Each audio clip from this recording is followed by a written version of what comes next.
Big boss హౌస్‌లో ఇప్పుడు ఏవీల పండగ నడుస్తుంది. అయితే ఫస్ట్ పాయింట్ వచ్చేసరికి మన గౌతమ్‌ని బిగ్ బాస్ ఫస్ట్ పిలిచాడనమాట. అంటే ఇక్కడ మనం గమనించాల్సిన విషయం ఏంటంటే, లాస్ట్ సీజన్‌ని ఆధారంగా చేసుకొని ఎవరిని ఫస్ట్ పిలిస్తే వాళ్ళకి ఏ పొజిషన్ అనేది కూడా మనకు అర్థమవుతుంది. మన కరెక్ట్‌గా గనుక చూసుకున్నట్టయితే లాస్ట్ టైమ్ కూడా అమర్‌దీప్‌ని ఫస్ట్ పిలిచాడు బిగ్ బాస్. ఓకే. తర్వాత అర్జున్ కళ్యాణ్ కాదు. అంబటి అర్జున్‌ని పిలిచాడనమాట. ఈరోజు కూడా గమనించాల్సింది ఏంటి అంటే అమర్ టాప్ 2. ఓకే. సీజన్ 7లో first winner Pallavi Prashanth. Top 2 Amar. Okay.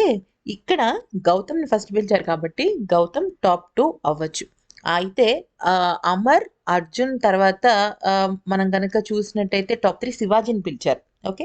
ఇప్పుడు బిగ్ బాస్ హౌస్‌లో గౌతమ్ ఏవి అయిపోయిన తర్వాత అర్జున్ స్థానంలో అవినాష్ వచ్చాడు. అంటే అవినాష్ టాప్ 5. తర్వాత అంటే శివాజీ స్థానంలో ప్రేరణ వస్తే ప్రేరణ టాప్ 3. నబీల్ వస్తే నబీల్ టాప్ 3. సో, ఇక్కడ మనకి లెక్కలు తెలిసిపోతాయి. సో, మీరు ఖచ్చితంగా ఈ ట్విస్ట్‌ని గమనించండి.